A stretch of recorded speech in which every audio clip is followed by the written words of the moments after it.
목무소견 무분별이요 이척무성 절시비라 분별 시비를 도방하고 당간신불 자기 할지니라 나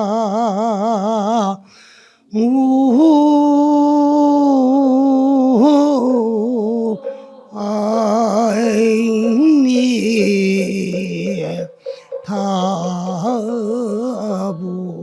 타불. 신라 때 부설거사라는 거사님이 한 분 계셨는데 이분은 본래 스님인데 불국사 스님으로 저 오대산으로 공부를 하러 올라가시다가 이제 만행차 전라도 쪽으로 둘러가다가 한 가정에서 좀 밑을 쉬어가게 되었는데 그 집에 가연한 딸이 있는데 태어나면서부터 말을 못해요. 벙어리라. 그런데 나이가 한 20여 돼 가는데 처음으로 그 스님을 계셔서 갖다 놔놓고 말을 해요. 아버지한테 내가 저 스님한테로 시집 가야 되지.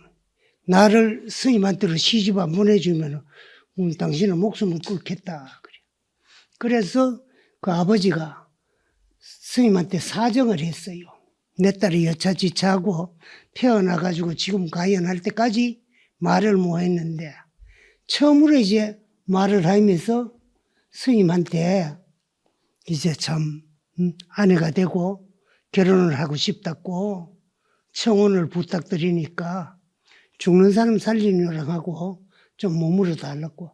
그래서 영희, 영조 두 도반들은 떠나가고 거기서 물러 앉아가지고 이제 거사로 생활했어요. 그분이 부설거사예요. 근데 우리 불교에서는 3대 거사가 있는데 부처님 당시에 인도에는 유마일 거사, 또 중국에 가는 방거사, 또 우리나라에는 어쨌든 스님이었던 간에 퇴속을 해가지고 아들 등운도 낳았고 딸 월명도 낳았어요. 그 남매를 놓고 재미있게 살아요. 세속인이 돼가. 그리고 거사요. 근데 그 세 도반이 함께 가다가 한 사람은 이제 뛰어버리고 두 사람이 오대산으로 가 10년 동안에 공부를 하고 돌아오면서 옛 도반 그 부설이 그 어떻게 사는가 한번 가보자 그랬어요. 그래 가보니까 뭐 아들도 놓고 딸도 놓고 재미있게 그래 살아요. 사니까 조롱조롱 우리는 오대산에 가가 10년을 공부를 하고 수행을 하고 도를 깨달아 왔는데 그래 당신은 여기서 아들 놓고 딸 놓고 그 참 도 닦는 재미보다 얼마나 좋으냐. 그렇게 이제 요즘 말하면 비알랑거리는 거라. 그래서 부설거사가 그 이제 말을 하기를 그러면은 당신네는 산중에 들어가 10년 공부를 하고 나는 세속에 이렇게 뭐 참 재미있게 살고 있는데 그럼 도가 얼마나 당신의 도가 높은가 우리가 한번 시험을 해보자. 그 어떻게 시험을 하느냐 하니까 줄을 쳐놔놓고 그 물병을 3개 유리병에다가 한 거 담아 넣어놓고 그거를 몽둥이 가지고 들고 쳐가지고 병을 박살내가지고 그 물이 떨어지지도 안 하고 허공에 달려있으면 그 물의 도가 높다고 인정을 하자 그랬어요. 그래가지고 그렇게 하자고. 그래 이제 병을 3개 달아놓고 영희 스님이 들고 쳤는데 병이 박살이 나면서 물을 주르륵 쏟아졌어요. 그 다음에 영조 스님이 또 했는데 쏟아졌어요. 그 다음에 이제 부설거사가 세속에 살면서 그래도 자기 나름대로는 세속 생활을 하면서도 열심히 공부를 하고 수행을 해가지고 이제 참 어느 경계에 도달할 수 있는데. 그럼 병을 치니까 병은 박살이 나는데 물이 공중에 달리 있어요. 그래서 그 두 스님이 공부하는 데는 출가와 세속이 따로 없고 얼마나 더 열심히 수행을 하고 정진하느냐에 따라서 이제 참 도를 깨달을 수도 있고 못 깨달을 수도 있다. 우리는 공부를 했다고 하지만은 교만 때 마음, 아상을 버리지 못하고 남을 멸시하고 조롱하고 그런 생각이 남아있는데 무슨 공부가 되고 도학자가 되겠느냐고 거기서 항복을 했다 그래요. 그런데 그 부설거사가 읊은 개송을 오늘 여러분들한테 소개를 했어요. 그게 무슨 말씀인가요? 목무소견 무분별하고 우리는 눈으로 보이면 보는데 다 끄달리요. 그래서 또 욕망이 일어나요. 눈은 봐가지고 욕망을 일으키요. 가다가 내가 사는 우리 아파트 보다가 겉으로도 더 화려하고 더 큼직하게 있으면은 그 집 참 좋다. 저런 데 한번 살아봤으면 좋겠다. 좋겠다는 그런 생각 그 자체가 욕망이거든.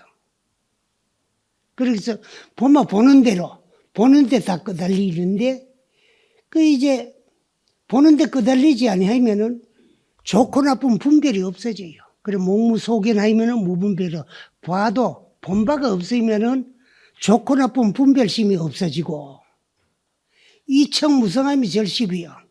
귀로 소리를 듣 때 그 소리에 끄달리질 않아야 돼요. 근데 우리 다 끄달리잖아요. 좋은 소리 하면 헤헤헤거리고 나쁜 소리 하면 오만상 썩을 내고 어제까지도 가깝고 친해가지고 입에 걸려 먹을 정도로 가깝던 사람도 누가 그러면 내게 대가지고 그 사람이 대해가지고 나쁜 소리를 하면 오만상 썩내고 다시 안 보려고 그러고 원수 질러 그래요. 근데 들어도 듣는 바가 없으면은 시비가 끊어지는데 그렇지 못하기 때문에 우리는 항상 시비 속에 살고 있어요. 그래 그게 전부 업이 되는 거예요. 그 분별 시비를 도방하라. 좋고 나쁜 분별심과 그 옳고 그른 시비를 전부 놔버리고 우리 불자들은 다만 마음 붙여 신불 당간신불 자기하라. 겉으로 나타나 보이는 외형적인 요 뒤에 앉아 계신 부처님들 부처님을 조성해 놓은 형상이지 참 부처님은 서가모니 부처님의 형상이에요. 근데 우리는 인인 개개인이 부처님의 정덕하고 깨달은 부처님과 조금도 다름없는 본래 면목 자성불이 내 몸으로 제가 내한테 존재하고 있는데 그 부처님을 찾아서 발견해라는 거예요. 그래서 그 부처님께 기하라는 거예요. 이게 우리의 불교 믿는 근본 목적이 돼야 돼요. 그저 여러분은 절에 댕기면서 아들 잘 되고 딸 잘 되고 부자 되고 돈 많이 벌이 부자 되고 뭐 참 성공하는 거 그건 욕망이에요. 욕망이거든. 그런 욕망 같은데 막 끄달리지 말고 아무리 욕망을 일으키 봐도 엄마 되지 복은 다 정해져가 있어요. 우리 이 세상에 뭐하러 태어났느냐? 줄 기만 해가지고 주러 왔고 받을 기만 해가 받으러 왔어요. 그러면 우리가 이 세상에 태어난 걸 누가 보내줘서 온 것도 아니고 내가 오고 싶어 온 것도 아니고 준 거 받으러 왔고 받으러 준 거 온 것이 인생이에요. 그 주고 받다가 한 세상 다 끝나거든. 근데 줄 게 제일 많고 받을 게 제일 많은 사람끼리 또 가족이 되고 그 중에 또 부부가 돼요. 그 가족은 전부가요. 채권자고 채무자라. 주고받아. 여러분 생각해 보세요. 내 남편, 내 아내하고 보다가 더 많이 주고 더 많이 받은 거 없지. 물질로는 남편이 많이 줬을끼고 말로는 좋은 소리 나쁜 소리 아내가 더 많이 줬을끼고 남편보다. 그래서 주고받다가 끝나는데 또 부모와 자식도요. 어제가 여러분 좋아하지만은 그 전부가요. 자식은 채권자예요. 빚 받으러 왔고 부모는 채무자예요. 빚주러 온 거예요. 그 아들과 딸은 그 이제 채권자 채무자가 돼가 그것도 전부 빚쟁이들이라. 그래서 그와 같이 너하고 만나서 아는 사람은 전부가 뭔가 간에 줄 게 있고 받을 게 있는 거예요. 그걸 그거 받으러 왔고 주러 왔거든. 그걸 받으러 와가지고 다 받고 주러 와가 다 줬으면 끝나는데 받으면서도 쪼지 있고 주면서도 또지 나요. 그랬기 때문에 생이 끝이 안 나요. 육체의 생명은 생도 있고 사도 있지만은 우리의 본래 면목 자성은 흑원과 같아서 모양이 없고 모양이 없기 때문에 물질이 아니고 물질이 아니기 때문에 본래 생도 없고 사도 없고 엄도 없고 감도 없고 남도 없고 죽음도 없어요. 없는데 육체 한 번씩 바뀌어지는 게 이게 생가사거든. 육체는 어제도 얘기했지만은 옷하고 똑같아. 육체가 입는 옷은 우리가 입고 있는 이거지만은 육체도 참 나의 주인공, 나의 본래 면목, 내 영혼이 걸치고 있는, 덮어쓰고 있는 것이 이거 이제 우리 육체요. 근데 옷도 항상 내가 하는 이야기지만은 헌 옷보다 새 옷 좋잖아요. 새 옷이 좋지만 어떤 옷이 좋냐? 물건 모르거든 돈 많이 주라고. 돈 많이 주면 좋습니다. 돈 많이 주면 좋은 건 아는데 못 사 입는 사람이 있지. 왜? 돈이 없어서. 그 돈은 열심히 부지런히 노력해가지고 근금 전략을 해가지고 경제 살림을 잘 살아가 경제가 융통이 돼야 입고 싶은 옷도 마음대로 입는 거라. 그렇듯이 내 영혼이 덮어쓰고 있는 육체도 살림 잘 살아놔야 돼. 그 살림은 경제 살림이 아니고 마음 살림. 심재를 잘 개발해가지고 심정 경작을 잘 해놔야 내가 이 몸뚱아리 쓸모가 없어지면요. 이게 자꾸 쓸모 없어져요. 떨어지고 있거든. 헝거되고 있고. 그러다 보니까 뭐 찢어지기도 하고 병나기도 하고 그러잖아요. 근데 또 오래 사는 거 엄청 좋아하지만 나도 이제 뭐 80 중반까지 살았는데 살아보니 별것도 아니고 재미없어요. 요즘 내가 가댕기는 요 손전화, 양놈말로 뭐 핸드폰이 갖고 하는데 거기요 손바닥만 그 속에 온갖 게 다 들어있어요. 요즘 젊은 스님들한테 내가 얼마나 고마운 게 그 스님들이 올리나 가지고 쓰리게 들어가 있을까요? 해인사 8만 대장경, 하문, 한글이 전부가 다 들어있고 옛날에는 뭐 불교 용어를 하는 찾으려고 그러면은 불교 사전을 들고 또 음을 찾아가지고 찾아야 되는데 핸드폰 속에 그만 치기만 하면 다 나와요. 그 요즘은 또 더 좋아졌어요. AI 그러니까 그 뭐 눈에 보이도 안 하는 건데 그거를요 그 다운받아가 핸드폰에 또 깔아놔 놓으면 말로 물어도 되고 글로 물어도 되고 그뭐 이 터치해가지고 켜놔놓고요 내가 묻고 싶은 거 물으면 대답을 다 해줘요. 그런 세상이거든. 그런데 그걸 마음대로 활용을 못해요. 뭘 찾아가지고 이제 요즘 말 다운받아가지고 거기에 저장을 시켜 놓을 거예요. 뭐가 잘못 눌려가지고 날라갈까 싶어가지고 마음대로 못 눌리거든. 초등학생들한테도 요거 이런 거 니 좀 찾아가지고 다운받아가 깔아줄래? 그러면 금방 해요. 생각하면 얼마나 자존심이 상해요. 인생도 내가 더 많이 살았지, 본 것도 더 많지, 들은 것도 더 많지. 그런데 요 손바닥만한 핸드폰을 초등학생만치 못한다. 이게 과학이 자꾸 발달하고 과학 뒤에는 공업도 발전하고 공업 뒤급이 발전하면은 인간에게 필요한 모든 이제 물건들이 만들어지거든요. 근데 그걸 활용 못 하면 무용지물이라. 그리고 어떨 때는 빨리 죽어가지고 다시 태어나가 내 젊을 적에 저거 늙었으면 저거보다 내가 더 잘할 낀데. 응? 내 인생을 시큰 살아보고 잘못해 그거 뭐 하겠노 그런 생각도 들어요.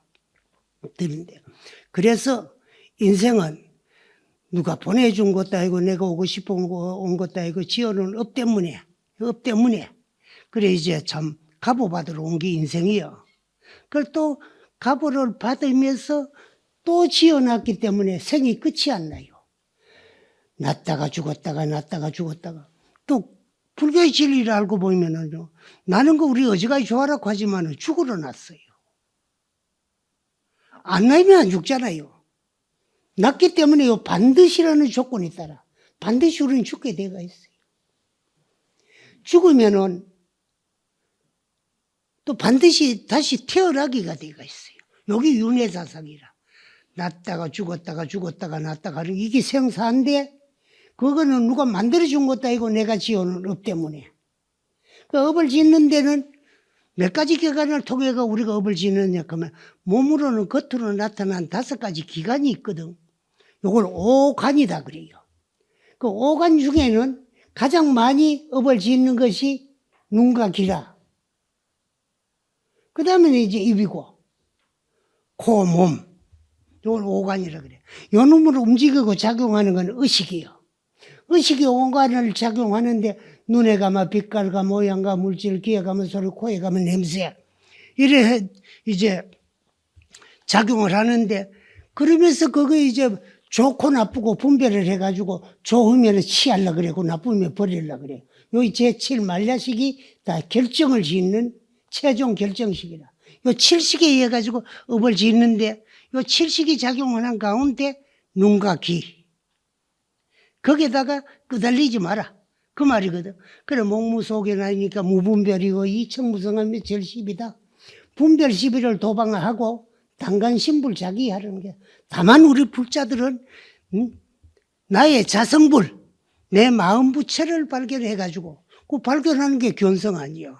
그 견성도 볼견자 성품성자야. 내 성품 바라보는 게 견성이에요. 딴 거 아닙니다. 해가지고 이제 생사를 면하자는 게 이게 불교인데. 그래서 요 이야기를 내가 왜 했나 그러면 조금 전에 이제 방에서 내가 인생 살아오면서 겪었던 일, 또 이제 한 30대에 어디 가가지고 있었던 일, 그게 지금까지도 이제 또 이제 이루어지고 있는데 그 모든 것이 그래서 사람이 났다가 죽고 나고 하는데 죽으면 다시 살에 태어나고 태어나면 반드시 죽어야 돼요. 이렇게 하는데 그건 업 따라 산다. 업이 없으면은 받을 것도 없고 죽을 것도 없기 때문에 태어날 이유도 없어요. 그래서 2조 때 고려 문화는 불교 문화예요. 그 2조 600년은 유교 문화예요. 그래서 고려 때는 불교가 엄청 성하고 나라의 스승, 국사, 왕의 스승, 왕사가 거진 스님들이에요. 고려 때는. 그래서 우리나라 삼보사찰 가운데 통도사는 불지종찰이고 국지대찰이라고 그러거든.